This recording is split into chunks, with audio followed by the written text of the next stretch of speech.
vocês? Eu espero que sim. Sejam bem-vindos a mais uma videoaula.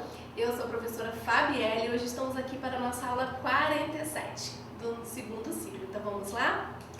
Na aula de hoje vocês vão fazer a atividade 46, 47 e 48 do caderno de atividade de vocês. Então prestem bastante atenção para não se perder e vamos lá! Na atividade 46, vocês vão encontrar esse texto aqui, tá? Que vai falar sobre a preservação, do manguezal aqui na nossa cidade.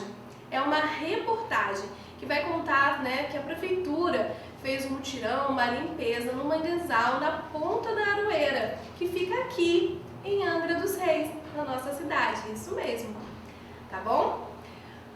E aí, ele fala então que essa limpeza é muito importante, para o mangue, na Ponta da Aroeira, que é uma parte aqui da nossa cidade que a gente precisa prestar bastante atenção. Vamos verificar um pedaço um pouquinho mais perto aí desse texto que eu separei para vocês. Nesse pedacinho, ele fala que essa área que foi limpa, ela foi limpa por que motivo? Porque vai receber uma vegetação em toda a encosta. Então, significa que eles fizeram essa limpeza porque vai ter uma nova plantação, uma vegetação ali naquela encosta para proteger esse mangue e essa encosta. E aí também fala nesse trecho que eu separei para vocês que o administrador da enseada, ele comenta, que foram retirados, desse local mais de 5 caminhões lotados de lixo. Então olha a quantidade de lixo que tinha nesse ambiente, tá? Mas o que é o manguezal, Por que as pessoas estavam jogando lixo ali? Por que precisa ser limpo? Por que precisa qual é a importância desse manguezal? O manguezal é um ecossistema, então ele é um sistema onde tem ali os seres vivos, plantas e animais, E é um ecossistema costeiro, ele fica ali na costa, próximo ao oceano. E ele é um ecossistema de transição, significa que ele vai fazer a ligação entre o ambiente terrestre e o ambiente marinho, fazendo essa ligação entre os seres, tanto de um lugar quanto de outro. E por isso ele é um habitat muito rico, tanto em diversidade vegetal quanto em diversidade animal. E a gente precisa cuidar dessa diversidade, porque às vezes somente ali que a gente encontra determinados animais, determinadas plantas, como o mangue, que é o nome da planta que fica ali, dentro do manguezal, e por isso deu esse nome. O mangue é uma planta que fica, numa parte, ele é uma planta resistente à água, do oceano, porque o manguezal é um local que ele alaga. Então tem horas que ele recebe a água do mar sobe e ele fica alagado, fica dentro do ambiente marinho, e tem hora que a maré leva de volta essa água e ele volta a ficar ali, meio como se fosse um pântano cheio de lama, meio seco, tá ok? Os manguezais, então ele tem uma ligação muito forte entre o mar e a terra firme. Então a gente precisa, desses compostos orgânicos e toda essa riqueza que eles têm, dos sais minerais, que ajudam, nesse ecossistema e em todas as ligações dos seres vivos que tem ali naquela volta. A gente pode ver nessa imagem aqui, o manguezal alagado. Então aqui o mar, a água do oceano já está ali em cima dele. A gente vê as raízes das árvores mangue dentro da água, algumas rochas, não é mesmo? Já aqui a gente já vê que a maré já levou água, ele já está meio seco, então a gente já vê as raízes direto no chão, no solo, que normalmente ele é meio lamoso, onde fica ali os caranguejinhos e outros seres vivos ali. Também tem uma grande diversidade de pássaros e aves que ficam nessas árvores e não são encontradas em outros lugares. O caranguejo, ele é um exemplo de espécie que vive no manguezal. Vamos observar essa imagem. Esse bichinho, ele possui 8 patas, Vamos pensar, se houvesse 135 caranguejos nessa localidade, poderíamos dizer que haveria quantas patas? E aí? Para isso a gente vai fazer o quê? Uma multiplicação. Isso mesmo, que a gente já aprendeu na aula anterior. Então, agora é a vez de vocês fazerem sozinhos para testarem e treinarem e ver se aprenderam. E aqui, nós temos aqui, foram coletados aí várias espécies, vários tipos diferentes de caranguejo. Se queremos saber qual é a população total desses diferentes tipos de caranguejo, o que devemos fazer? A gente vai ter que ver aqui, ó, a quantidade. Desse tipo aqui tem 21, desse tipo aqui tem 12, desse tipo aqui tem 30 e assim por diante. O que a gente vai ter que fazer? Adicionar, somar essas quantidades para saber o total de população diferentes de caranguejos que a gente encontra ali. Na atividade 47, a gente vai ver uma notícia. E essa notícia, ela traz pra gente ali, ó, um título e um subtítulo que chama a atenção para a gente entender qual é o assunto desse texto. Fungos são utilizados na produção de alimentos para os humanos. Esse assunto foi tema da reportagem do projeto Educação, que foi colocado nessa sexta, e fala sobre vinhos, queijos, pão francês e bolos, e eles necessitam desses micro-organismos. Então, já no título a gente já tem ali a ideia desse texto, o assunto desse texto. Ele vai falar sobre os fungos, como os fungos são importantes na nossa alimentação, na alimentação dos seres humanos, né? E que essa notícia, ela foi baseada numa reportagem, né, de um projeto que falou sobre isso. Esses títulos que chamam a atenção, né, em notícias, eles são chamados de manchete. Eles estão ali mesmo para chamar a atenção, despertar a curiosidade e fazer a pessoa querer ler aquela notícia. Tá ok? Uma outra coisa que vale a pena a gente destacar nesse texto é que está falando que o fungo, né, ele ajuda sim na alimentação, né, mas ele também ele pode fazer as duas coisas. Tanto pode, né, ajudar a fabricar e construir, como também pode destruir. Então os fungos, eles têm os dois lados, ok?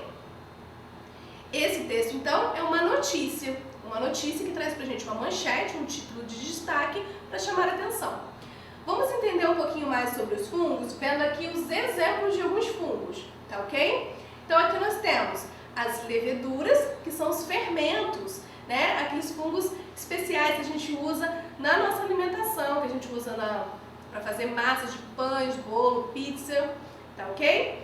Os bolores, que são os fungos do mofo, que fazem a decomposição e apodrecem as coisas. Os cogumelos também são fungos. Alguns cogumelos são comestíveis, a gente pode comer, são muito gostosos, como o champignon. Já outros cogumelos, eles não podem ser, né, consumidos, porque eles podem ser venenosos. Então, na hora da gente comer cogumelo, não pode pegar qualquer um que a gente vê aí no meio ambiente. A gente precisa comprar em locais próprios, em mercados, lojas específicas de produtos naturais que vão vender somente os cogumelos comestíveis, tá ok? Em suas diversas formas, então, a gente já viu que os fungos, eles ajudam a gente. Então, tanto na fazendo comida, né, os grandes chefes, como a gente viu na notícia, eles gostam de até plantar e criar, né, alguns tipos de fungos, como os cogumelos, usam as leveduras nas alimentações para fazer as comidas, porque deixa o alimento melhor. Mas também a gente sabe que existem fungos que fazem mal, que causam problemas, doenças, como frieiras, o chulé, tá? Mas o próprio fungo, às vezes, pode ser utilizado para fazer o próprio remédio. Então a gente sempre tem que ver o lado positivo e o lado negativo, tá ok? Uma vinícola, que é uma propriedade produtora de vinho, como se fosse uma fazenda que planta e produz o vinho, resolveu também produzir queijos. Então vocês vão ver várias atividades aí dentro da atividade de vocês falando sobre a produção de vinhos e sobre a produção de queijos. Vamos ver essa primeira.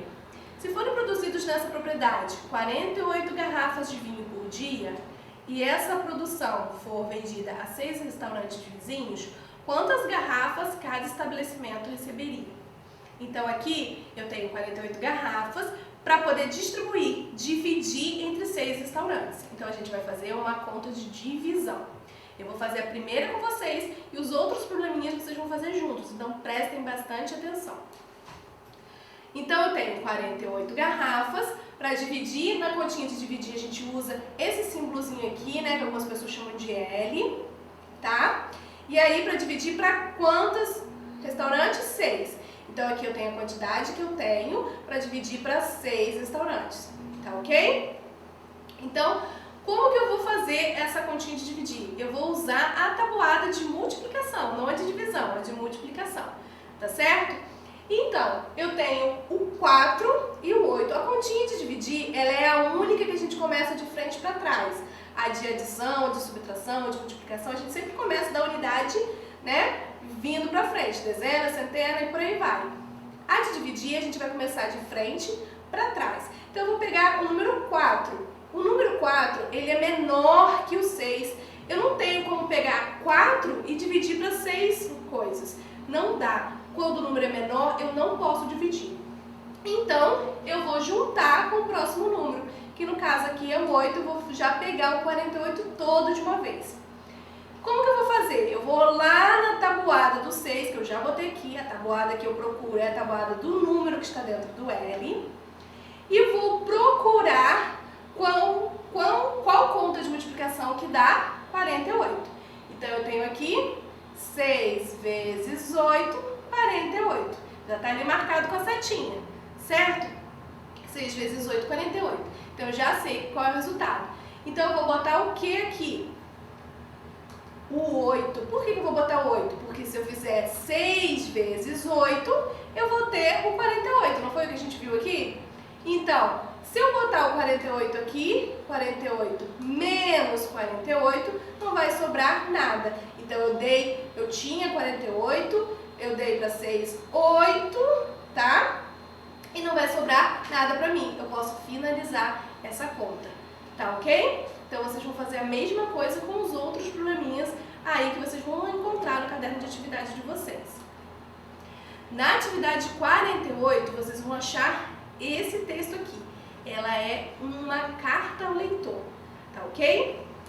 Mas o que é uma carta ao leitor? Uma carta ao leitor é um texto, é uma carta normal que a gente escreve, só que a gente não escreve para uma pessoa, né, para um chefe, a gente escreve para uma revista ou para um jornal, e aí a gente vai fazer o quê? A gente vai enviar para essa revista ou para esse jornal o que a gente achou, a nossa sugestão, a nossa ideia. E aí uma carta, ela vai ter as etapas de uma carta normal. Primeiro vai vir a data e o local de onde está escrito, aqui, não é mesmo? Ó, Angra dos Reis, 27 de junho de 2021. Depois vai vir o vocativo, né, que é como se fosse uma apresentação, né, que vai falar aqui, olá, que você vai falar o nome do jornal, o nome da revista com quem você está falando, tá bom? Depois vai vir o corpo do texto, que na verdade o corpo do texto é a mensagem que você quer botar. Essa mensagem pode ser um elogio, pode ser uma crítica ou pode ser uma sugestão. Então, se você leu uma revista ou leu um jornal e gostou muito e quer conversar com o pessoal do jornal, da revista, você pode escrever uma carta e enviar para eles. E aí eles pegam as melhores cartas, as coisas legais e eles colocam nessa parte, né, do correio do leitor, no próprio jornal, na própria revista. E ali as pessoas conseguem ler, né, esses elogios, essas críticas, essas sugestões, tá ok? E por último, né, vem a despedida. Não pode esquecer que a despedida, ela tem que ter uma mensagem de despedida, mais a assinatura da pessoa que escreveu, tá ok? E aí, a pessoa na carta que mandou para o jornal, ela falou que ficou muito feliz de aprender, né, sobre essa reportagem aqui, que fala sobre as transformações, né, da matéria. Então ela não sabia e ela ficou muito feliz e por isso ela escreveu a carta, porque ela gostou muito de aprender essa matéria. Então aqui nós temos, essa é a matéria que a Marina leu no Jornal do Saber, e aqui nós temos a transformação por umidade, quando uma coisa fica na umidade, pega, né, a parte gelada, fica molhado, ela pode se transformar, como acontece, né, com as coisas que ficam no tempo e começam a enferrujar, principalmente, né, o aço, o metal, assim como a lã de aço que a gente usa, né, o bombril para limpar a louça. Se a gente deixar ele ali, a gente usou ele está molhado, deixar ali, daqui a um tempo a gente olhar, ele vai estar enferrujado. A transformação pelo resfriamento, que a gente já viu, né, que é quando a gente bota alguma coisa numa parte gelada, como um congelador, e aí aquilo congela, como acontece com a água quando a gente faz o gelo. A transformação pelo aquecimento, que a gente já viu numa outra aula também, nossa, onde a gente aquece alguma coisa, bota alguma coisa no fogo, como a gente viu da pipoca, né? E aqueceu ela ali e o milho da pipoca se transformou, né? Então, assim, quando a gente aquece, por exemplo, o açúcar, ele vira caramelo, ou, né, quando a gente bota um bolo no fogo, a gente mistura aqueles ingredientes, aquela massa, bota no fogo, ele vai aquecer, ele vai se transformar, né? E também existe a transformação pela luz. Alguns materiais, quando eles ficam muito tempo expostos à luz do sol, eles começam a perder a cor, se desbotar e também se transformar, tá ok? Aqui a gente consegue ver, né, nessa imagem, nessa gif aqui, isso, né? O Stitch, do desenho Lilo e Stitch, botou um bolo para fazer no forno, né? E aí aquela massinha, né, que é líquida, quando a gente faz, mistura todos aqueles ingredientes, quando ele botou no forno e aqueceu, cresceu bastante, né, e se transformou num bolo altão, né, bem fofinho, bem cheio. Então, o aquecimento fez com que a mudança da matéria se transformasse no bolo. Lembrando que essa é uma mudança irreversível, não pode ser mudada. Não tem como a gente fazer o bolo voltar a ser todos aqueles ingredientes do início. Vocês lembram disso? Espero que sim. Voltando a falar sobre as cartas que foram enviadas, o correio das cartas, a gente tem esses dois gráficos que tem aí no caderno de atividades de vocês. Nesse primeiro gráfico está falando quem envia as cartas, tá bom? E no outro, o que as cartas dizem. Então, nesse primeiro aqui, quem envia mais cartas são as meninas. E quem envia menos, aí a gente tem empate. Por quê? O coletivo, tá? E os professores e as mães, eles mandam a mesma quantidade, que é 3%, tá ok? Então, se tem um empate, então os 3 são os que dão menos, tá ok? Já no lado, no gráfico seguinte, nós temos aí, né, na questão de vocês, perguntando sobre a porcentagem de agradecer e sobre a porcentagem dos parabéns. Então a gente consegue ver aí, né, que o parabéns teve muito mais porcentagem, tem um espaço maior, porque teve 7%, enquanto o agradecer teve bem menos. Então, na hora de fazer as atividades aí, prestem bastante atenção, observem bastante os números e não se esqueça, lembre-se, para a gente descobrir a diferença, a gente sempre tem que fazer continha de subtrair. E o que é subtrair? É conta de menos, tá ok? Eu espero que vocês tenham gostado da aula de hoje e a gente se vê na próxima. Tchau, tchau!